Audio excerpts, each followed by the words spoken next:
Dear friends, welcome to Magic Masala. હું તમારી હાર્દિની પંડ્યા આજે તમારા માટે અમૃતસર સ્પેશિયલ અમૃતસર પનીર ભુરજી લઈને આવી છું recipe. So let's get start. તો એના માટે આપણે એક પેનમાં તેલ લીધું છે. તેલ સરસ ગરમ થઈ જાય એટલે 2 ચમચી બેસન લીધું છે. એને સરસ આપણે તેલમાં શેકવાનું છે.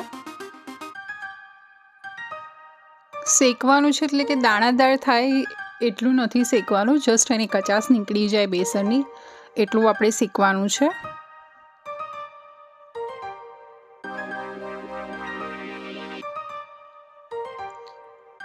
આપણું બેસન શેકાઈ ગયું એટલે હળદર, ધાણા જીરું, લાલ મરચું, મીઠું, કાશ્મીરી લાલ મરચું આ બધા મસાલા એડ કરી અને આપણે બેસનને પ્રોપર ફરીથી શેકી લઈશું મસાલા સાથે.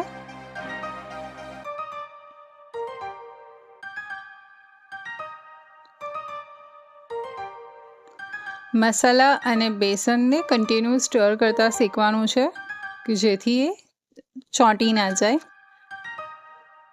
પાવભાજી મસાલો અને કિચકિંગ મસાલો નાખીને બી આપણે પ્રોપર મિક્સ કરી લઈશું.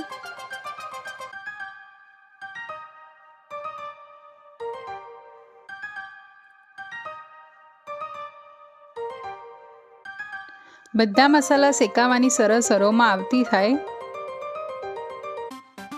એટલે આપણે દહીં ઉમેરીશું અને મસાલા અને દહીં અને બેસન એ બધાને સરસ પ્રોપર શેકી લઈશું. આપણા દહીંની કચાશ બી નીકળી જાય, પેસ્ટ આપણી ઘટ થઈ જાય, પેન છોડતી થઈ જાય ત્યાં સુધી આપણે એને શેકવાની છે.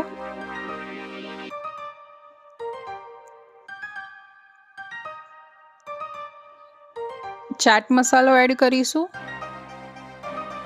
તમે જોઈ શકો છો કે આપણી પેસ્ટ સરસ શેકાઈ બી ગઈ છે અને પેન બી છોડવા માંડી છે. આપણી આ પેસ્ટ પ્રિપેર થઈ ગઈ છે, એને સાઈડ કરી લઈશું. આપણે થોડું લસણ લીધું છે, એને સરસ વાટી લઈશું. હવે આપણી શાકની વઘારના પ્રિપરેશન માટે એક મોટા વાસણમાં તેલ લઈશું. તેલ સરખા પ્રમાણમાં લેવાનું છે. તેલ સરસ ગરમ થઈ જાય એટલે આદુની પેસ્ટ, લીલા મરચાં, લસણની પેસ્ટ નાખી અને તેલમાં ત્રણેય જે આપણે પેસ્ટ મિક્સ કરી છે એને સરસ સાંતળી લઈશું જેથી એની કચાશ નીકળી જાય.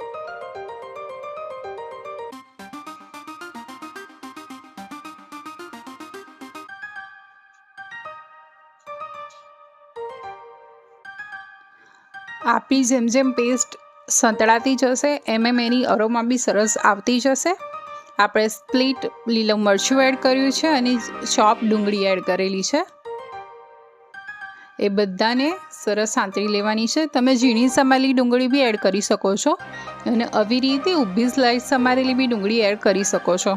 એ તમારા પર ચોઈસ પર છે, તમારે જે રીતે એડ કરવી હોય. ડુંગળીને આપણે સરસ બ્રાઉનિશ શેડ થાય ત્યાં સુધી સાંતળવાની છે.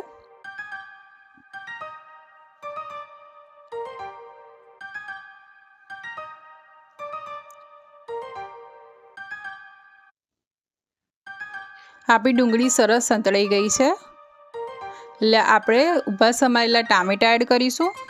તમે ટામેટાની પ્યુરી કાં તો ઝીણા ટામેટાં સમારેલા બી એડ કરી શકો છો. બસ આપણે ટામેટાને સરસ સાંતળી લઈશું. ટામેટાં સરસ સંતળાઈ જાય એટલે આપણે જે પ્રિપેર પેસ્ટ હતી બેસનવાળી એ મિક્સ કરીશું અને એને સરસ ડુંગળી અને ટામેટાં સાથે પ્રોપર મિક્સ કરી લઈશું.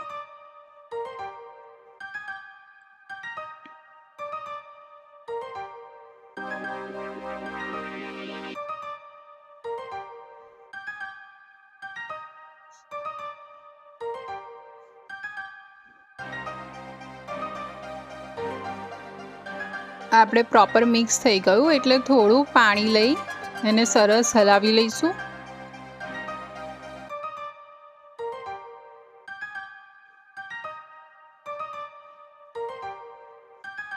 સરખું મિક્સ થઈ જાય એટલે આપણે કન્સિસ્ટન્સી સેટ કરવા માટે થોડું હજી પાણી લઈ એને સરસ મિક્સ કરી લઈશું.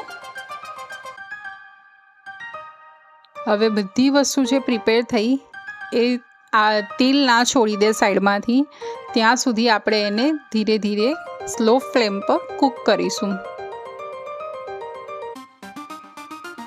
તમે જોઈ શકો છો કે આપણે જે ગ્રેવી બની એ તેલ છોડવા માંડી છે અને સાઈડમાંથી એ પેન બી છોડવા માંડી છે, એટલે કે પ્રોપર આપણી ગ્રેવી કૂક થઈ ગઈ છે. એટલે આ સ્ટેજ પર આપણે ગ્રેટેડ પનીર એડ કરીશું.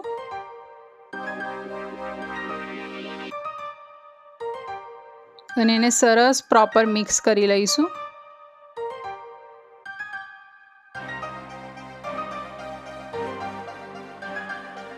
તો આપણી અમૃતસરી પનીર ભુરજી રેડી થઈ ગઈ છે. તો હવે આપણી નવી બીજી રેસીપી સાથે ફરી મળીશું. આવજો. જય શ્રી કૃષ્ણ.